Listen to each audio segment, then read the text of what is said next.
আসুন পরের খবরের দিকে নজর রাখি। অসম থেকে কোচবিহারের বাসিন্দাকে এনআরসির নোটিশ। এতেই ক্ষুব্ধ মুখ্যমন্ত্রী মমতা বন্দ্যোপাধ্যায়। তিনি নিশানা করেছেন অসমের বিজেপি সরকারকে।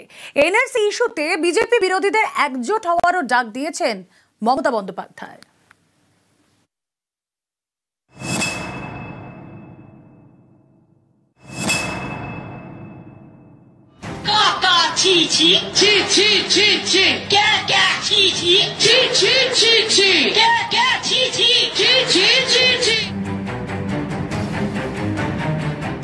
পাঁচ পুরুষ ধরে পশ্চিমবঙ্গের বাসিন্দা, কখনো অসমে পাই রাখেননি। কোচবিহারের দিনহাটার সেই উত্তম কুমার ব্রজবাসীকে এনআরসি নোটিশ পাঠিয়েছে বিজেপি শাসিত অসম সরকার।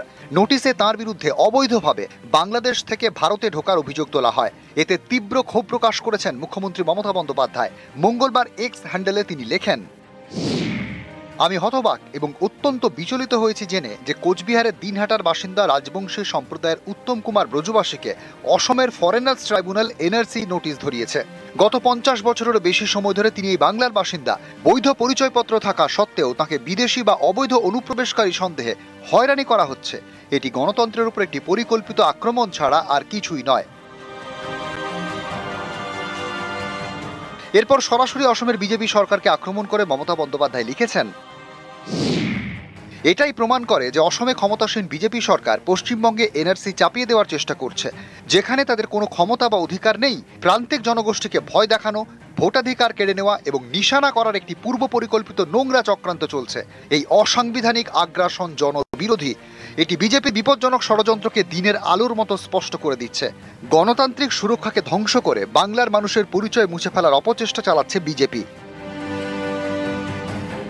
বিজেপির বিরুদ্ধে সমস্ত বিরোধী দলকে একজোট হওয়ার ডাক দিয়েছেন মমতা। তার হুঁশিয়ারি,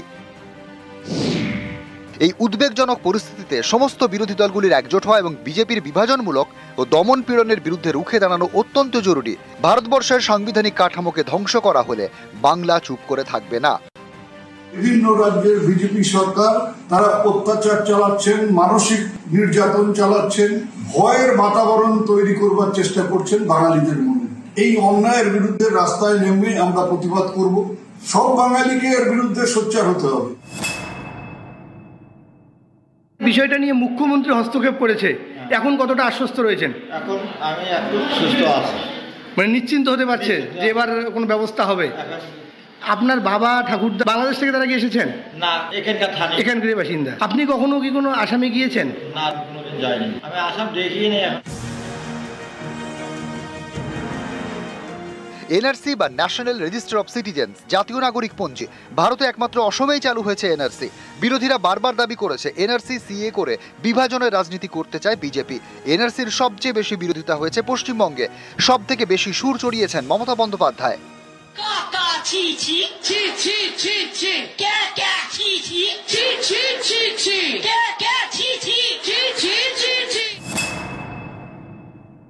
সব জাতি একসাথে আসুন, মিলিত হয়ে বলি, নো ক্যাব, নো কাকা, নো কাকা, নো এনআরসি, নো কাকা, নো এনআরসি।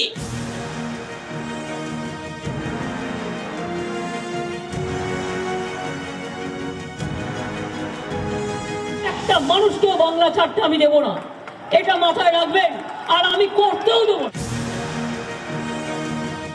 যে রাজ্যের সব থেকে বেশি এনআরসি বিরোধিতা, সেই পশ্চিমবঙ্গে এনআরসি নোটিশ পাঠিয়েছে বিজেপি শাসিত অসম সরকার।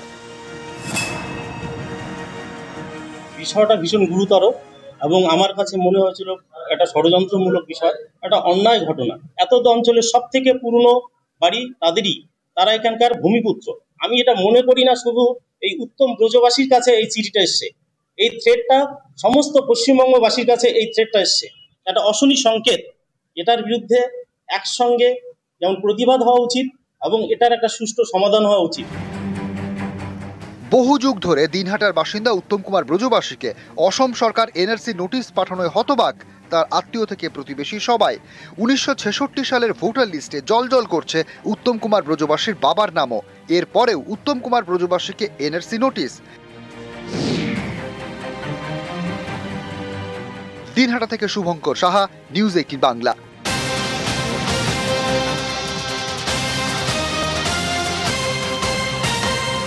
উত্তম কুমার ব্রজবাসীর পাশে রাজ্য, এনআরসি রুখতে জাতিগত শংসাপত্র উত্তম কুমারকে। আজই জাতিগত শংসাপত্র পেলেন দিনহাটার বাসিন্দা।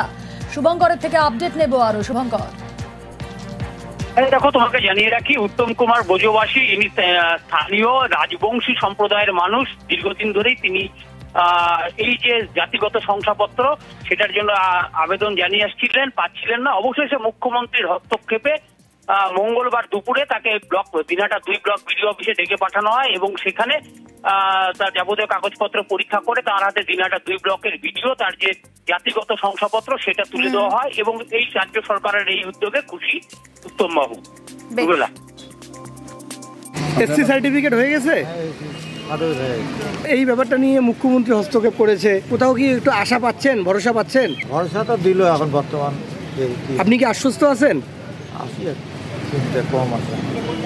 একটু চিন্তা কমেছে। শিলিগুড়ির গ্রামে মিটতে চলেছে জল কাদার দুর্ভোগ। এবার তৈরি হবে পাকা রাস্তা।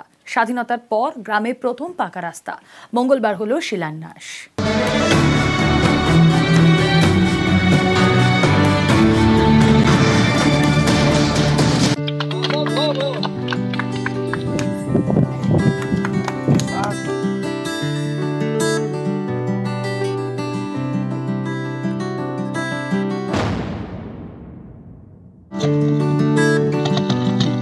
দুদিকে চাষের জমি, মাঝখান দিয়ে মাটির রাস্তা। শিলিগুড়ির খড়িবাড়ি, এখানকার ঝিঙাজোত থেকে ধুলিয়া পর্যন্ত প্রায় 800 মিটার মাটির রাস্তা। বৃষ্টি হলে হাঁটাই দায়। মাটির রাস্তা কাদায় কাদা। এই দুর্ভোগ এবার কাটতে চলেছে। গ্রামে তৈরি হবে পাকা রাস্তা। স্বাধীনতার পর এই গ্রামে প্রথম পাকা রাস্তা। মঙ্গলবার হলো শিলান্যাস। 30-35 বছর থেকে মাটির রাস্তা করানো হয়েছে। তারপরে আমরা বিভিন্ন দপ্তরে অনেক অ্যাপ্লাই করেছি, অনেক যোগাযোগ করেছি, তার সত্ত্বেও রাস্তা হয়নি। নতুন রাস্তা পেয়ে আমরা খুবই আনন্দিত। এই রাস্তাতে হলে আমাদের এখানে স্টুডেন্টরা যাওয়া আসা করে ধুলিয়া থেকে ঝিঙ্গাজো থেকে ধুলিয়া তে সমস্ত জনের সুবিধা হবে। সিঙ্গিভিটা সংসদ এবং ধুলিয়াজো সংসদে আমরা একটা 16,50,00,000 একটা 800 মিটারের কংক্রিটের রাস্তা পশ্চিমবঙ্গ গণগ্রসক কল্যাণ দপ্তর এবং খড়িবাড়ি পঞ্চায়েত সমিতির উদ্যোগে এই কাজটা সম্পন্ন হচ্ছে। এই কাজটা পেয়ে এলাকার মানুষ খুব খুশি। শিলিগুড়ি থেকে বিশ্বজিৎ মিশ্র, নিউজ 18 বাংলা। এবার আসি বর্তমান এবং প্রাক্তনের সাক্ষাতের খবরে। শ্রমিক ভট্টাচার্য বিজেপির রাজ্য সভাপতি হওয়ার পর প্রথমবার মিটিং করলেন প্রাক্তন রাজ্য সভাপতি দিলীপ ঘোষের সঙ্গে। সল্টলেকে বিজেপির অফিসে হলো মিটিং, যে ছবি আপনারা দেখছেন। বৈঠকে ঢোকার আগে সবাইকে নিয়ে চলার বার্তা দিলেন শ্রমিক ভট্টাচার্য।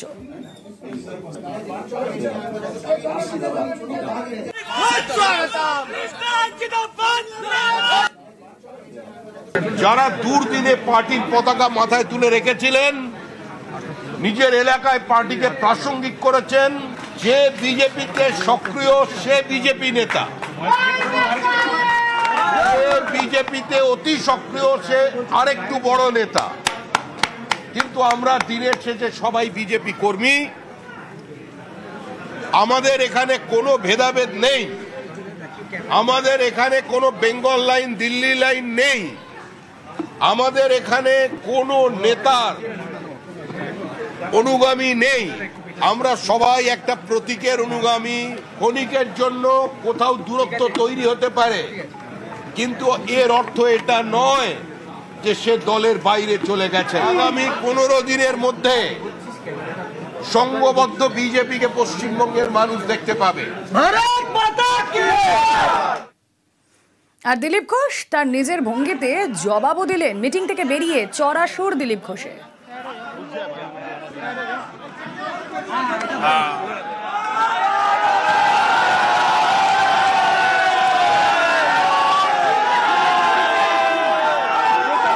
শ্রমিকদার সঙ্গে আমি কথা বলেছিলাম যে আপনি কবে থাকবেন, আপনার সঙ্গে দেখা করতে যাব, সম্মান জানাতে যাব। তো উনি আজকে 4টের সময় টাইম দিয়েছিলেন যে আমি আছি অফিসে। স্বাভাবিকভাবে আমাদের মাননীয় নেতা রাজ্য সভাপতি, তার সঙ্গে তাকে ফুল দেওয়া, তাকে অঙ্গবস্ত্র দেওয়া, তার সঙ্গে ফটো তোলা, এটা কর্মীদের ইচ্ছা থাকে, আমারও ইচ্ছা ছিল। আমি দেখা করলাম। অনেকে পেরেছেন, অনেকে পারেননি। যারা হয়নি দেখা করবেন নিশ্চয়ই। তিনিও চান সাধারণ কর্মীর সঙ্গে দেখা করতে, এই জন্যই আজকে আসা।